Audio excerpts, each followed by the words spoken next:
Hello, everyone, and welcome to our Revel Coach Podcast, our Revel Coach plus Merlin Bell. And today we are so excited that he is with us. He is another Denison alum. Of course, we love our Denison alums. He is the founder and CEO of Poplar Institute for Film, and he is a creative professional who has offered experience. He has offered experience. Oh my gosh, I can't read today. Anyway, he has, he went to Denison and he had a BA in film and theater, and then went on to have an MA at Fontbonne University in theater. And he has worked for several nonprofits for the arts and culture organizations as an actor, creative activist, and an educator. And I am Allison Nissen. I am with my sister, Marcy Stout. We are so glad to welcome you, Merlin. Thank you so much. I really appreciate being on today. Well, Marcy, why don't you start off? Yeah, thank you. So Merlin, it's great to see you again. I did love meeting you at the Denison Remix. And it's always fascinating when you get a chance to meet somebody that has different backgrounds and stories and things like that. And I just really admire your work, the way that you are bringing stories to life and doing it not just from the production, but from the very beginning, inspiring people to share their stories, to then making it happen through the company and everything like that. So we'd love to just start and ask you the question, like, how did you tell us more about how you got to where you are now? Yes. So it started out as really a pipe dream. Back in 2016, I just came back to St. Louis, Missouri, which was my birthplace. And that's where I was born and raised for a large part of my childhood.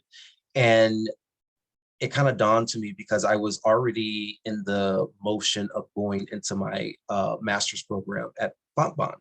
And so as my thesis, I wanted it to surround community. And so initially it started off as a non-for-profit organization that I'd written down, but it was going to be a multi-arts, multicultural organization that had theater, dance, film, and whatnot. And then over time, it kind of just started decreasing, and I started consolidating and confining to where it is today, which is Poplar Institute for Film.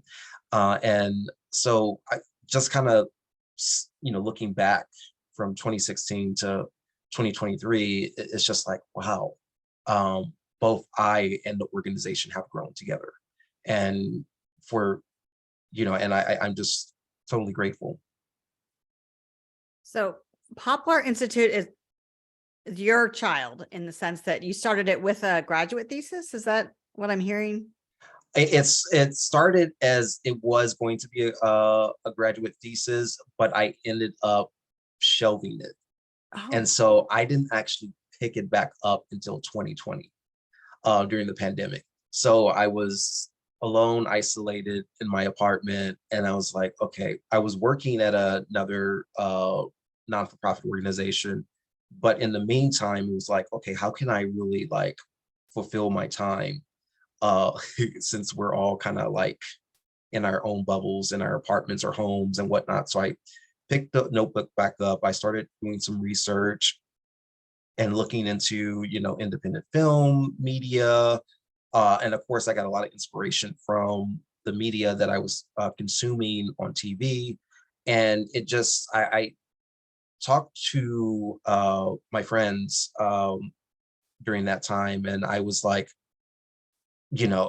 basically seeking support and validation. And I was like, oh, could you all help me, help form this organization and do this with me? And they're like, they looked at the blueprint and they're like, you know what, I think you got something. So they started, initially they came on board to help. And then once I shelved it again towards the latter half of 2020, and I was like, yeah, I'm going to kind of wait before I pick this back up. And so 2021 comes around, then I picked it back up and I started working really religiously by myself. And I was like, you know what, the first step and the first person that needs to really activate this is me. So I picked up where I left off, and 2022 is when we launched it officially. And I just, I never looked back. That's fantastic. It's so great. And it's just wonderful as you see the momentum in this story, as it unfolds. And so when I learned more about Poplar, what drew me to your story is just your passion and vision around bringing diversity of voices to the forefront and encouraging people to tell their stories in a creative way. Can you tell us a little bit more about like the types of voices that you're working with and the process to, I guess, the initial stage of getting people to have the confidence to share their story? Absolutely. And I definitely want to just kind of talk about the mission. So Poplar Institute for Film's mission is to amplify diverse voices through the development, promotion, and marketing of independent film and media. And so through that, the voices that I really try to highlight goes back actually to my identity. And so as a young Black man in America who identifies as part of the LGBTQ plus community, and having lost family members due to gun violence and whatnot, those two aspects, being a Black man and also identifying in the LGBTQ plus community, those stories I knew for sure that I wanted to tell and wanted to amplify under this organization. And then my experiences with other races and other religions of people, it just dawned to me that, oh, well, I need to open this up a little bit more. So though it's a very diverse voices, it's very broad, it's yet so small, because in each community, you still have to deal with those many facets. You still have to deal with the sexuality identity, you still have to deal with gender identity, you still have to deal with all these identities in one community. And so it's complex, and yet it's not at all. So that's why I opened it up to diverse voices, because everyone has a story that needs to be amplified, whether you're a woman, whether you're a Black man, whether you're gay or non-binary or transgender, it's Jewish, there's so many layers to unfold. But yet what makes America so great is we're a melting pot of ideals, of stories, of cultural backgrounds that makes our family, that makes us unique. And with all of our contributions, especially, it's significant that this is Black History Month, because Dr. Martin Luther King stated, judge not someone by the color of their skin, but the content of their character. And to kind of piggyback on that, I think what Poplar is doing is we're folding back the color of people's skin, and we're looking at the content of these people's characters and the stories or the organizations that we're amplifying and highlighting. Well, Merlin, it's, I've always said, and as a writer, that stories connect us. And that's the thing that I'm really hearing you say, is that it's the stories, those threads, we are all connected because we all have experiences, and experiences may shift as we, have more opportunities to participate in different types of society, different diverse voices. We hear them, we see them, we interact with them, but it's the stories that we tell that are the similarities. And a lot of people miss that. Absolutely. Yeah. And and I hate how our country has become in many different ways polarized, because we're so similar in so many ways.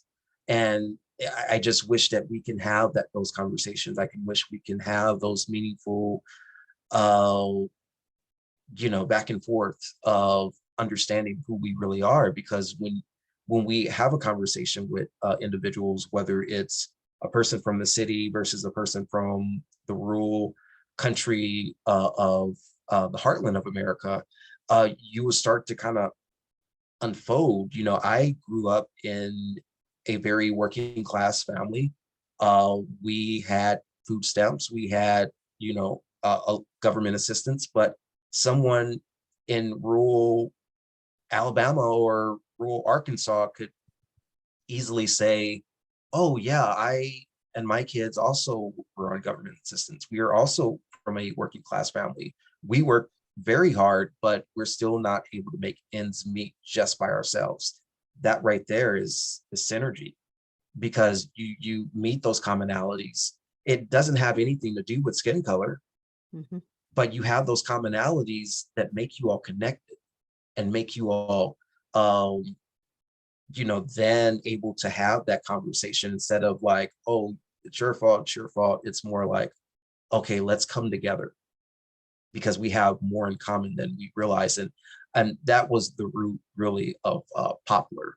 And I decided to use the analogy of the tree is really kind of taking back that ownership of what Poplar signified during the time of the Jim Crow South and the Jim Crow era of, when people thought of lynching or when people thought of that, it was more in terms of, people being hung, but taking that ownership back and saying, no, Poplar tree is strong.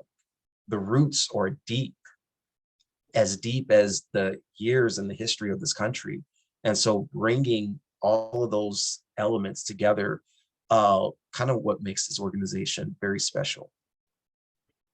Can I ask about your audience? So it's difficult. I imagine you're creating film and you're creating film about these diverse voices and through storytelling. So what type of target audience are you looking for? Yes, so that's a really great question, because we have advertised and promoted in previous times, and we've gotten quite a bit of reaction. But our audience is definitely for the person who is Black or brown, for the person who identifies in the LGBTQ plus community, a woman.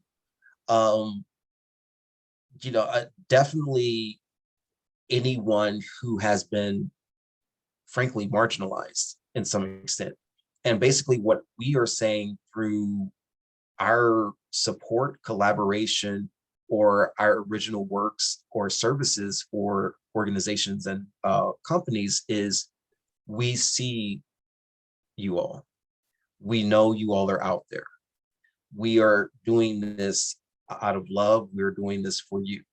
And when people see themselves and when people see their stories, the reaction shifts. There's a cosmic shift in their perception of what they think they need to be to what they can be. And that's what Poplar is seeing a reflection of yourself through a mirror rectangular screen and seeing that, oh wow, I'm that person. So often commercial film and commercialized TV, we do see that diversity, but we don't see it enough or consistent to where everyone in those marginalized communities identify with. And so, yes, we have Black Panther, yes, we have Wakanda Forever, but not everybody identifies as a Black superhero. But how do we re-identify that? By identifying that as a caring father, by identifying that as a doctor or a friend or something around that lines, where it's more of a reality for us, where it's more like, oh, so it's getting back to those kind of original ideals and original stories that really help people more identify with our society versus the imagination of what we create in the film industry. So I believe you guys have a secondary mission as well, which is to help educate people on actual filmmaking and how all that behind the scenes stuff happens. Is that also true?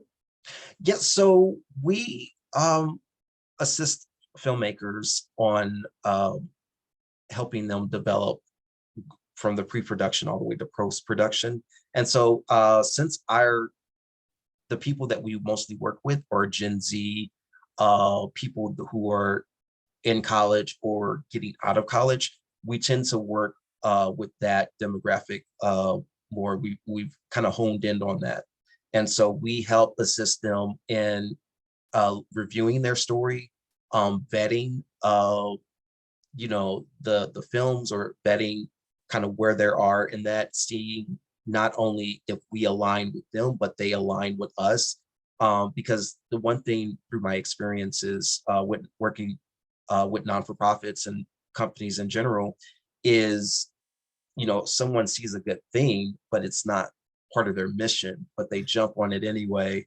And it starts becoming a domino effect of them losing who they are as a organization or a company. And so we definitely religiously try to stay on mission and make it a point on being on mission.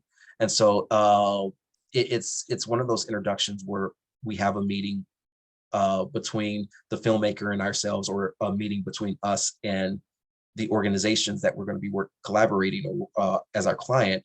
And I always want to make sure that we mesh well together before we take next steps. And so far it's been going really well. And I didn't expect us to have this amount of support in the St. Louis region in our community, as well as the work that we're doing in California, LA more specifically.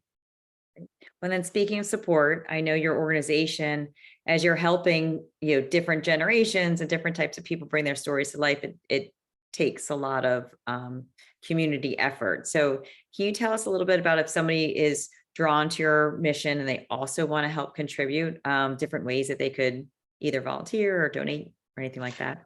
Absolutely. Thank you so much for that question.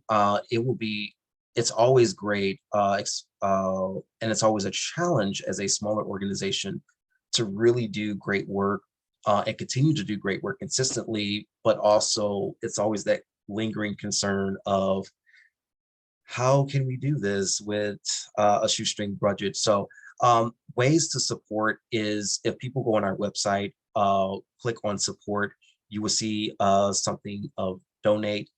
You can donate from there. Small or large donations really do go a long way. On top of that, if people have film equipment of any sorts, cameras, used, whatnot, please send it our way as well. Definitely shoot us an email to say, oh, we may have this equipment that we would like to donate in kind. That would be great. All donations, financial and whatnot, and even volunteering, that will always be helpful. And the perks of donating financially is the tax deduction. So that's always a highlight for upcoming tax year of 2024. So but any support will be enormous to kind of help us continue to pioneer, because we're not the solution, we're just part of the solution. And anytime that we can still be of service and be of help for our community or communities, that really is the impact that lasts a lifetime. Yeah, and it's, your mission is so clear and on point. And then when you have other people connecting with that mission, but they don't have the company or they don't have the vision like you do, it's nice that you give the opportunity that people can support the cause, however they can. Marcy, it definitely takes a village. Mm-hmm. I can't say that I'm self-made. I can't say that I did this alone. No, it was definitely a community of people. They may not be a part of the organization anymore, but everyone who have came and gone has contributed so greatly to what Poplar is today. And I really thank all of them from the bottom of my heart, because it really was a labor of love for everybody. Merlin, what's next for Poplar? what's next for Poplar is I kind of have a timeline of several different things. I think the 5-year mark, because we're already at 3. So wow, I think we're going to continue doing the work that we're doing for the St. Louis region. We're going to further expand our services due to the fact that we are registered in California as well.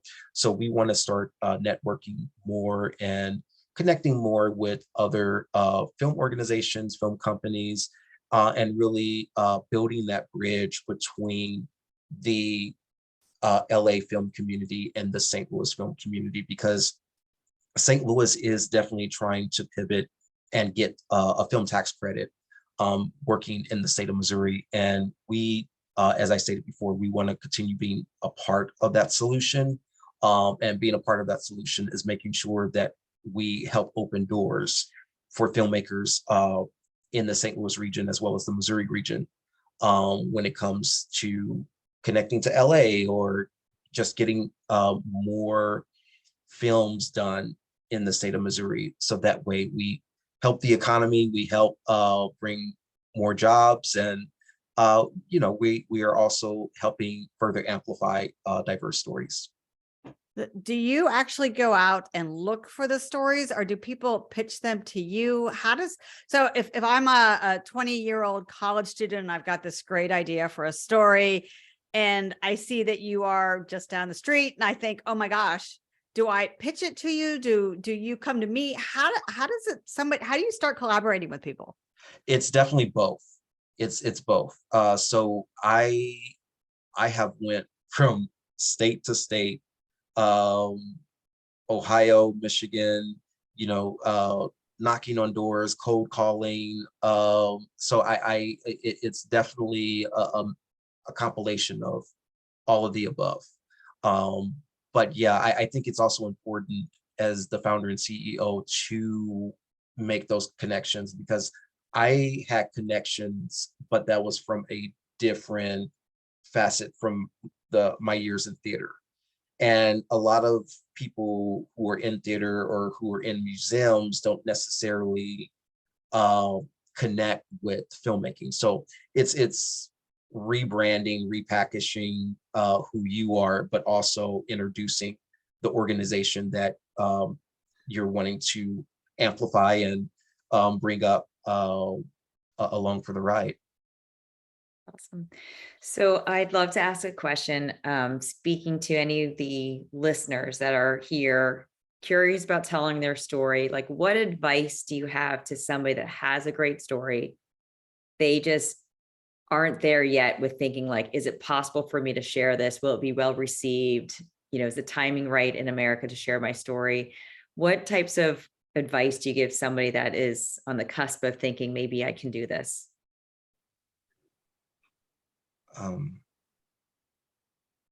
That's a really good question. And I've kind of thought about something like that for a while, but what I would say is it's been a journey, both a spiritual, mental, emotional journey for me to get to this point. I'm very fortunate and blessed to have gotten here, but it came with its pitfalls as well. And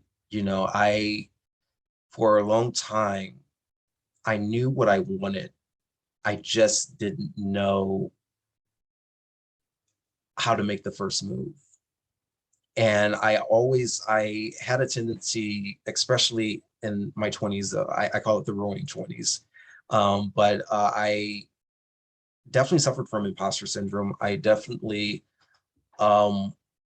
seek validation from others to just make sure I was doing the right thing. I was doing the right thing. I wanted to simulate, especially because I felt like I lacked with my background, growing up on more of the working class side, the poor side of things, and knowing that I identify differently as someone who was part of the LGBTQ plus community, so I definitely struggled to really speak my truth, to speak who I was. But then I think honestly, through all the issues and the turbulence, I think I kind of sat down and was like, enough is enough. I need to make the first step. I need to make my first move. And I'm just going to take a limb on it. I'm going to follow my intuition. I'm going to follow what my heart is saying, because what my heart is saying is go for it, pursue it. So what I tell people, the 20s or somethings, or even the 30 somethings, never give up, never, listen to the noise that's surrounding you, start fresh, start over. If it's not a company that you're wanting to start, pursue the career that you will be passionate about, because the money will always come. It's not, if you're just thinking of money like I was for a while, then you're never going to get anywhere. But if you're following your true passion and you're following that inner voice that's saying go for it, listen to it, because it really will take you a long way. Merlin, that was so well said, because I do feel like it's a matter of starting with just that personal choice to be brave. And then having that, the higher faith to know that it is a part of your journey, it's a part of your story, and it is impacting people as people are sharing their stories more and more. So on behalf of my sister, Allison, and I, we just want to thank you so much for sharing your work with us. We think Poplar obviously is an amazing, doing some amazing work, and we're grateful for your time. It's so good to see you again. And we hope to see you at the next Denison Remix. Absolutely. Thank you all so much. This was definitely a really great interview. So I really appreciate your time. And how can people find out more about Poplar Institute for Film? Absolutely. So definitely go on our website at www.poplarinstituteforfilm.org.